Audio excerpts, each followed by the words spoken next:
Bonjour mes amis Valence, bienvenue sur ma chaîne Intuition des Sirènes. Je suis ravie de vous retrouver dans cette nouvelle vidéo. J'espère que vous allez bien et je vous invite à vous abonner à la chaîne. Chut, reste là, ne bouge pas. Ce que tu es sur le point d'entendre, très peu de gens sont prêts à le recevoir. Non pas parce que c'est compliqué, mais parce que la plupart des gens passent leur vie à courir tellement vite qu'ils n'entendent plus les murmures de leur propre âme. Toi, tu t'es arrêté. Tu es là. Et ce simple fait raconte déjà quelque chose de profond sur l'endroit où tu en es dans ton parcours. Je vais te confier quelque chose que je perçois, et je te demande de ne pas chercher à l'analyser tout de suite. Laisse-le simplement entrer, comme une goutte de pluie chaude sur une terre assoiffée. Ce que tu appelles ta souffrance est en train de se transformer, pas de disparaître, de se transformer. Et la différence entre les deux est immense. Quand quelque chose disparaît, il ne laisse rien derrière lui. Quand quelque chose se transforme, il devient autre chose. Quelque chose de plus riche, de plus profond, de plus utile. Et c'est exactement ce processus qui est à l'œuvre dans ta vie en ce moment. La douleur que tu as portée, les épreuves que tu as traversées, les nuits lourdes et les matins gris, tout cela n'est pas en train de s'évaporer comme si rien ne s'était passé. Tout cela est en train de devenir le terreau d'une nouvelle réalité. Et cette nouvelle réalité, laisse-moi te la décrire parce que je la sens avec une netteté qui me surprend moi-même. Imagine un forgeron. Il prend un morceau de métal brut, informe, terne. Il le plonge dans le feu. Le métal rougit. Il souffre de la chaleur. Il perd sa forme initiale. Tout observateur extérieur pourrait croire que le métal est en train d'être détruit. Mais le forgeron sait. Il sait que ce passage par le feu est le seul chemin vers la lame, vers la beauté, vers la fonction, vers la puissance. Sans le feu, le métal reste un bloc inutile. Avec le feu, il devient une épée, un outil, une œuvre d'art. Tu es ce métal. Et le feu que tu as traversé n'était pas une punition, c'était une forge. Ce que Intuition des Sirènes perçoit pour toi en cet instant, c'est que tu arrives au moment où le forgeron retire la lame du feu. Le métal est encore chaud, il rougeoie encore, mais la forme est là. La trempe est faite, il ne reste plus qu'à polir et à révéler l'éclat qui était caché sous la surface rugueuse. Il y a un mot que je voudrais installer entre nous comme une lanterne dans la nuit. Ce mot, c'est transmutation. La transmutation, c'est l'art de transformer le plomb en or. Les alchimistes d'autrefois passaient leur vie entière à chercher cette formule dans leur laboratoire. Ce qu'ils ne comprenaient pas toujours, c'est que la véritable transmutation ne se fait pas dans un creuset de cuivre. Elle se fait dans le cœur humain. Dans ta capacité à prendre une souffrance et à en extraire de la sagesse. À prendre une perte et à en tirer une liberté. À prendre un effondrement et à y trouver le socle d'une reconstruction plus solide. Et toi, sans même le savoir, tu es un alchimiste. Tu l'as toujours été. Chaque épreuve que tu as traversée, tu ne l'as pas simplement subie, tu l'as traversée. Ce verbe est important. Traverser, c'est entrer par un côté et ressortir par l'autre, c'est ne pas rester coincé au milieu. Et si tu es là aujourd'hui, en train d'écouter ces mots, c'est la preuve vivante que tu as traversé chaque tempête. Pas une seule ne t'a englouti. Pas une seule ne t'a gardé prisonnier. Tu es toujours ressorti. Peut être abîmé, peut être fatigué, mais debout, toujours debout. Et cette capacité à te relever, encore et encore, n'est pas un hasard. Ce n'est pas de la chance. C'est une force qui vit en toi et qui est bien plus ancienne que les circonstances de ta vie actuelle. C'est une force d'âme, une résistance du cœur, un refus profond, viscéral, de laisser la nuit avoir le dernier mot. C'est cette force-là qui a préparé le changement dont je vais maintenant te parler. Parce que le changement qui arrive n'est pas un accident. Ce n'est pas un coup de chance qui tombe du ciel sur quelqu'un qui n'a rien fait pour le mériter. C'est l'aboutissement naturel de tout ce que tu as construit dans l'invisible. Chaque fois que tu as choisi la gentillesse quand tu aurais pu choisir la colère. Chaque fois que tu as tendu la main quand tu aurais pu fermer le poing. Chaque fois que tu as continué à croire quand tout semblait te donner des raisons d'abandonner. Toutes ces petites décisions, ces micro-actes de foi quotidiens ont tissé un filet sous tes pieds. Un filet que tu ne pouvais pas voir, mais qui était là, qui est là, et qui maintenant est prêt à te porter vers quelque chose de nouveau. Je veux te parler de ce que signifie vraiment la fin d'une souffrance. Parce que c'est un concept que l'on comprend souvent mal. Quand on souffre, on imagine que la fin de la souffrance ressemble à l'opposé exact de ce qu'on vit. Si on est triste, on pense que la fin de la souffrance, c'est la joie permanente. Si on est seul, on pense que c'est la présence constante de quelqu'un. Si on est perdu, on pense que c'est une carte parfaite avec un itinéraire tracé au millimètre. Mais la vie ne fonctionne pas par opposition. Elle fonctionne par intégration. La fin de ta souffrance ne va pas ressembler à l'effacement de tout ce qui t'a fait mal. Elle va ressembler à un changement dans ta relation avec la douleur elle-même. Tu ne vas pas cesser de ressentir, tu vas cesser d'être emprisonné par ce que tu ressens. C'est comme la différence entre être sous l'eau et nager. Dans les deux cas, tu es dans l'eau. Mais dans un cas, tu te noies et dans l'autre, tu avances. Ce qui est en train de se mettre en place pour toi, c'est cette capacité à nager, à te mouvoir dans les courants de la vie avec une aisance que tu n'as jamais connue. Les vagues seront toujours là, elles font partie de l'océan. Mais toi, tu ne seras plus submergé. Tu sauras les lire, les anticiper, les chevaucher. Et cela change absolument tout dans l'expérience quotidienne de vivre. Pense un instant à la dernière fois où tu as ri sans raison. Pas un rire provoqué par une blague ou par une situation comique. Un rire qui a surgi de nulle part, du fond de toi, comme une source souterraine qui jaillit. Si tu te souviens de ce moment, tu sais de quoi je parle. Ce rire-là, c'est la signature de ton âme. C'est le son qu'elle fait quand rien ne l'empêche d'être elle-même.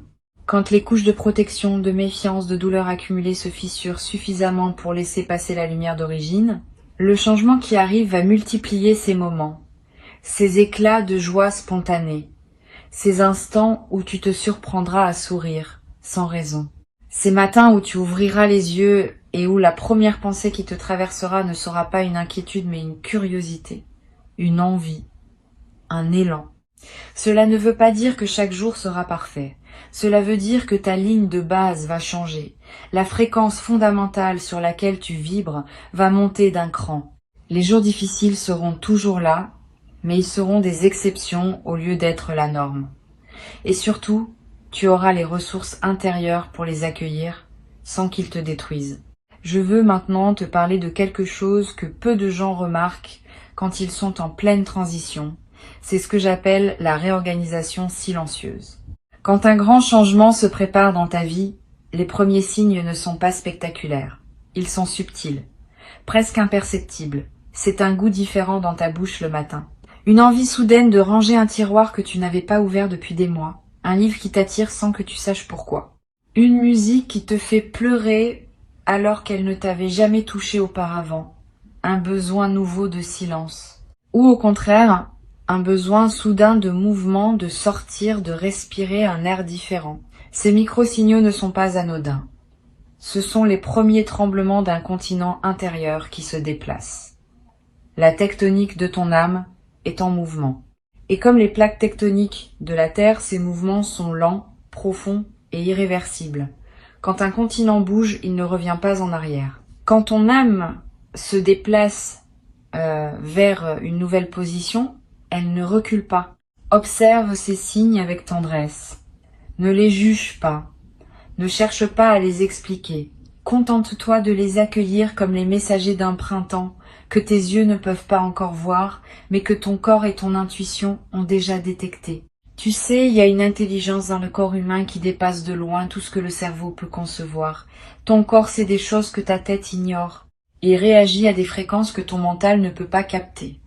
Et en ce moment, ton corps te parle. Il te dit, à sa manière, que quelque chose de beau se prépare. Peut être que tu le sens dans tes épaules qui se détendent légèrement, peut être dans ta respiration qui devient un peu plus profonde sans effort, peut être dans un appétit qui change ou dans un sommeil qui se modifie. Ton corps se prépare à accueillir une version de toi que tu n'as pas encore rencontrée. Fais-lui confiance. Il est ton allié le plus fidèle dans cette transformation. Il y a un aspect de ce changement que je veux aborder avec toi et c'est peut être le plus délicat. C'est la question du mérite. Quelque part en toi, il peut être une voix qui murmure que tu ne mérites pas que les choses s'améliorent, que tu as fait trop d'erreurs, que tu as blessé des gens, que tu as pris des mauvaises décisions, que tu as gaspillé du temps, de l'énergie, des opportunités. Et cette voix, elle peut être même des arguments convaincants, des souvenirs précis, des preuves accablantes. Mais cette voix confond deux choses. Elle confond la responsabilité et la condamnation. Être responsable de ses erreurs, c'est sain, c'est mature, c'est nécessaire. Mais se condamner soi-même à une souffrance perpétuelle à cause de ses erreurs, ce n'est ni sain, ni juste, ni utile. La vie n'est pas un tribunal. Elle n'émet pas de sentence définitive. Elle offre des cycles, des renouvellements, des secondes chances, des troisièmes chances, des centièmes chances. Parce que la vie comprend quelque chose que le mental humain a du mal à saisir. Chaque erreur est un apprentissage et chaque apprentissage rapproche de la lumière. Tu mérites ce qui vient, non pas parce que tu es parfait, mais précisément parce que tu ne l'es pas. Parce que malgré tes imperfections, malgré tes chutes, malgré tes zones d'ombre, tu as continué à avancer. Tu n'as pas renoncé à toi-même.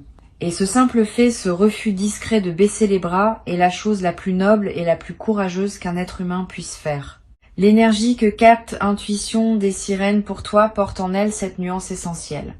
C'est pas un changement qui va te demander de devenir quelqu'un d'autre. C'est un changement qui va te permettre d'être enfin toi-même, pleinement, sans honte et sans masque. Tout ce que tu as refoulé, tout ce que tu as caché, tout ce que tu n'as pas osé montrer au monde par peur du jugement, c'est exactement cela qui constitue ton trésor. Les parties de toi que tu considères comme des faiblesses sont en réalité tes forces les plus rares. Ta sensibilité que le monde t'a peu être appris à cacher est une antenne qui capte des réalités invisibles aux autres. Ta profondeur émotionnelle qu'on t'a peu être reprochée est la raison pour laquelle tu comprends les gens mieux qu'ils ne se comprennent eux-mêmes. Ta tendance à tout ressentir intensément, que tu as peu être vécu comme un fardeau, est en réalité un don. Et ce don est sur le point de trouver sa place dans le monde, sa vraie place. Pas celle que les autres ont définie pour toi, pas celle que la société attend de toi. Ta place à toi. Celle qui a la forme exacte de ton âme. Je perçois quelque chose de très spécifique. Quand je me connecte à ton énergie, c'est comme si tu avais passé des années à essayer de t'adapter à un monde qui n'était pas calibré pour toi. Comme si tu avais essayé de jouer une partition écrite pour un autre instrument, tu as fait de ton mieux. Tu as essayé d'en tirer une mélodie acceptable. Mais au fond de toi, tu sentais que le son n'était pas juste, que quelque chose manquait, que tu n'étais pas à ta place. Ce sentiment ne venait pas d'un défaut en toi. Il venait du fait que tu jouais la mauvaise partition. Et ce qui change maintenant, c'est pas toi. C'est la partition. La vie est en train de te présenter une nouvelle musique. Une musique écrite pour ton instrument unique. Et quand tu commenceras à la jouer, tu seras stupéfait par la beauté du son qui en sortira. Un son que tu n'as jamais entendu, parce que personne d'autre ne peut le produire. Il est uniquement le tien.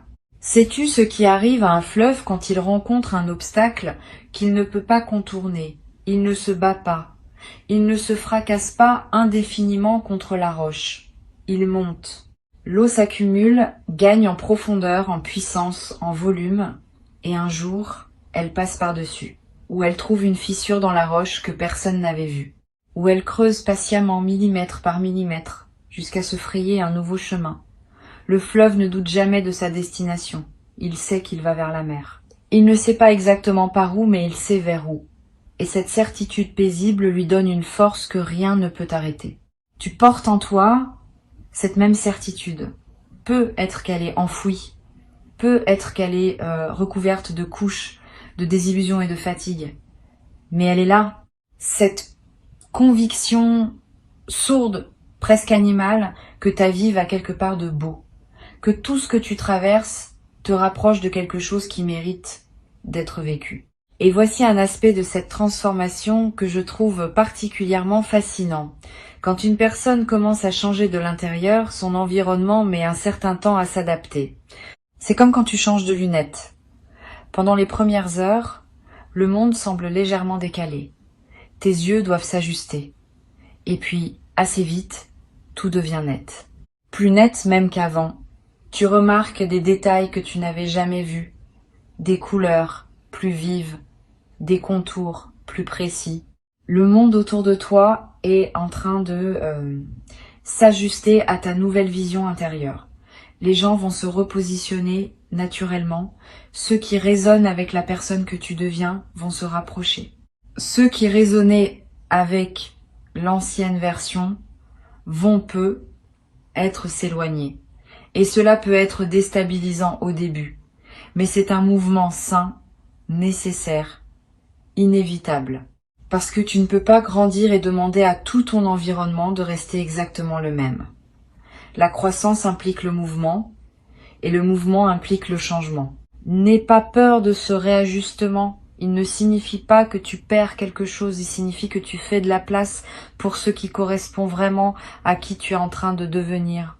Il y a aussi, dans ce processus, une forme de deuil lumineux.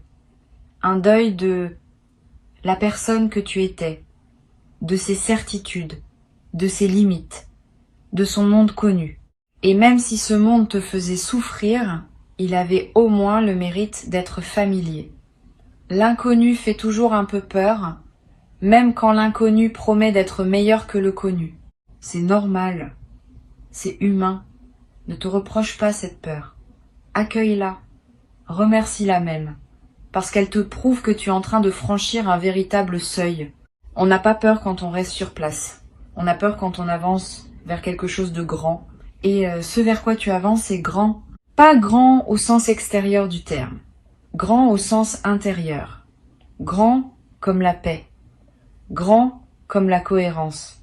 Grand comme la sensation de se réveiller le matin et de ne plus avoir besoin de porter un masque pour affronter la journée.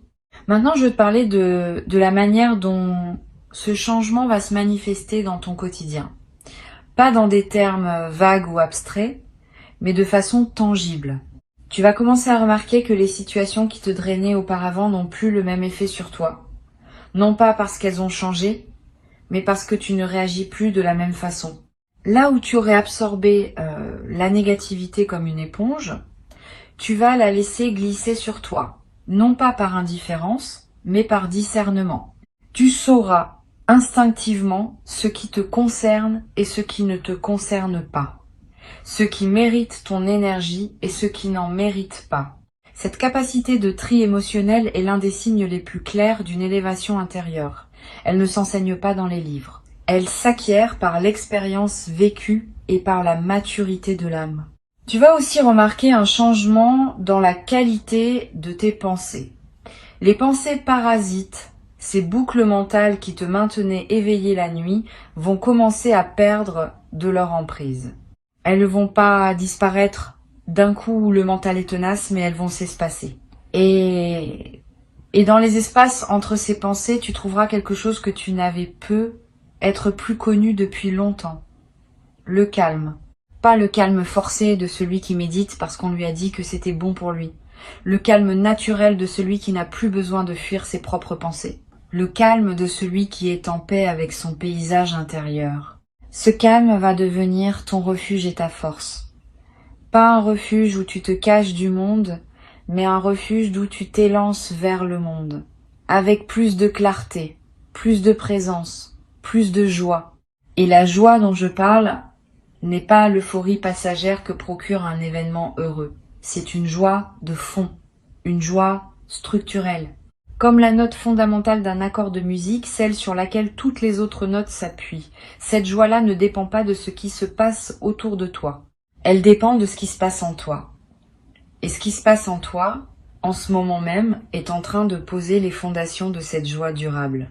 Il y a un paradoxe magnifique dans ce que tu vis.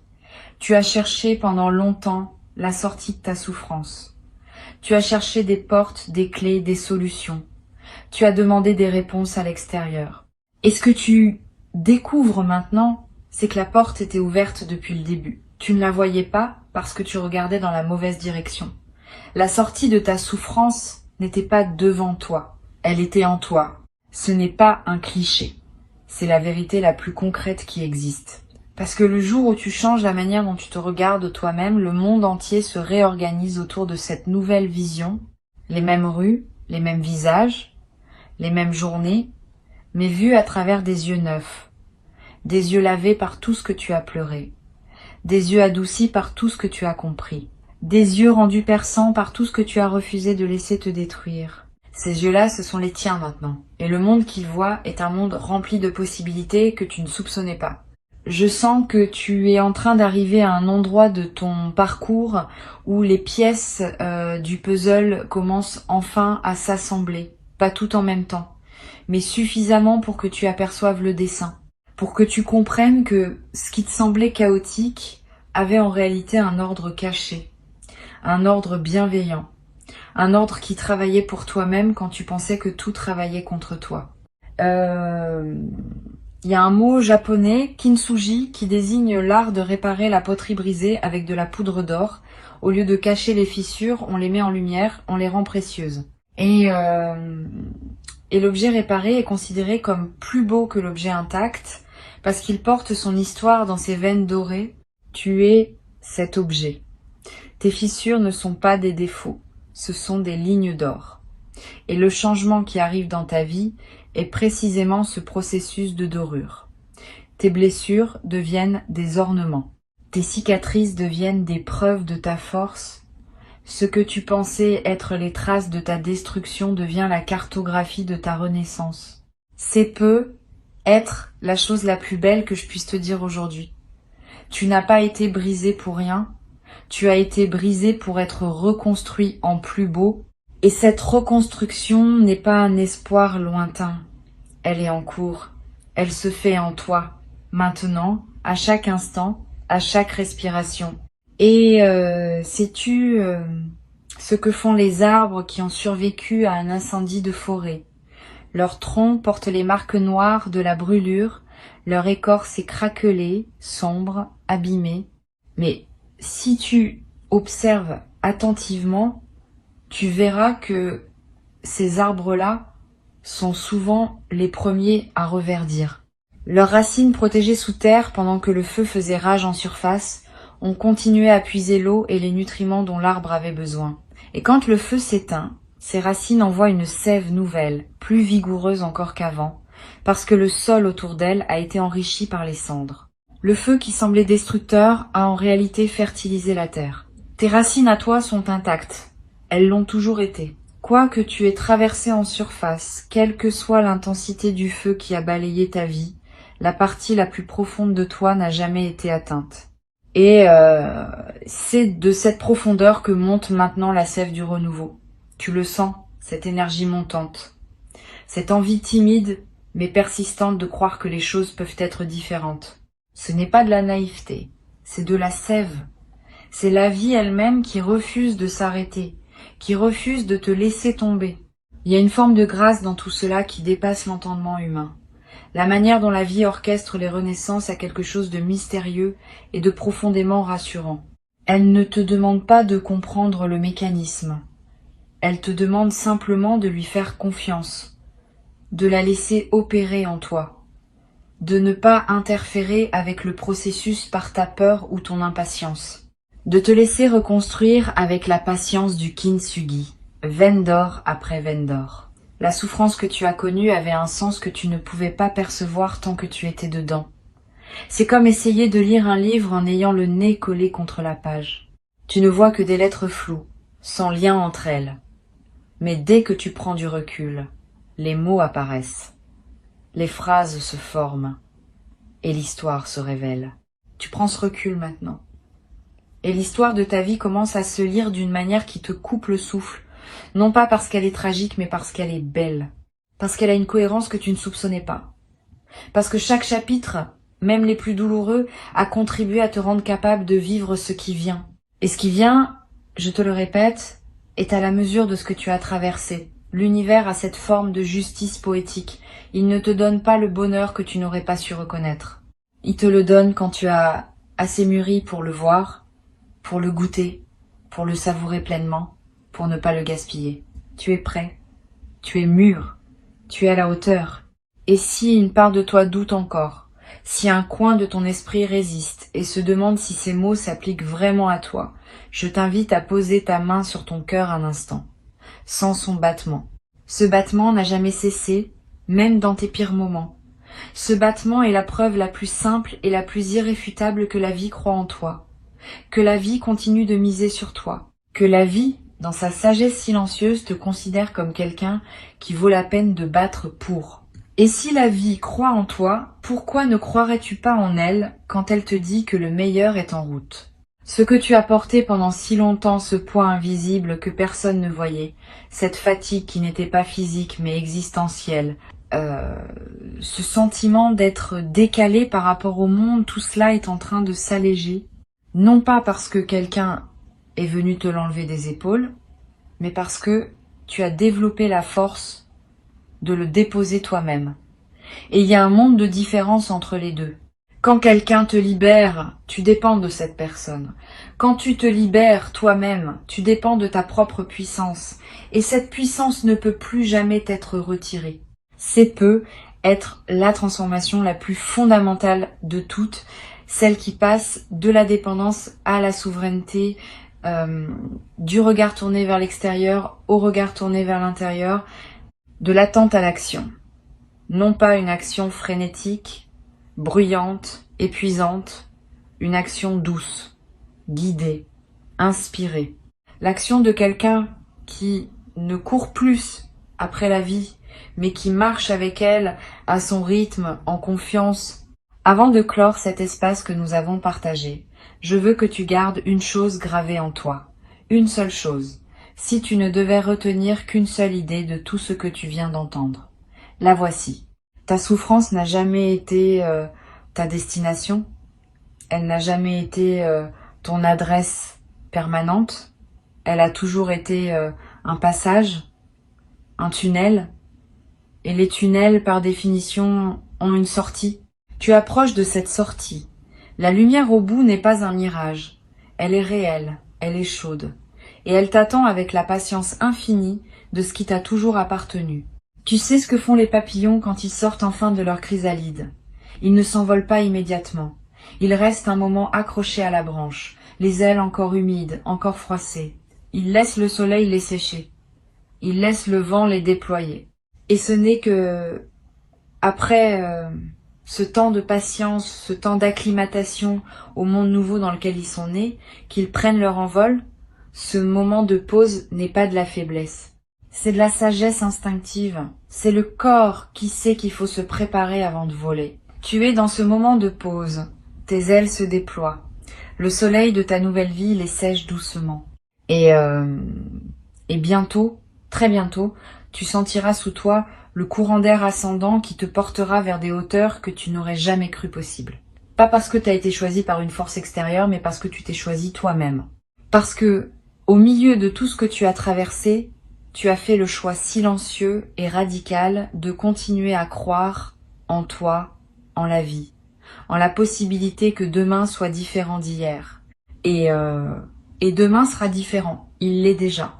Si tu es arrivé jusqu'ici, si tu as laissé chacun de ces mots se poser dans ton cœur sans les rejeter, c'est que le message d'intuition des sirènes était destiné à te trouver, pas à te convaincre, pas à te divertir, à te trouver, comme une lettre que l'univers avait écrite à ton nom et qu'il attendait le bon moment pour te remettre. Ce moment, c'est maintenant, et toi, tu es exactement là où tu dois être. Respire profondément, souris, même légèrement, et sache que la prochaine fois que tu ouvriras les yeux sur le monde, tu verras quelque chose que tu n'avais jamais vu avant.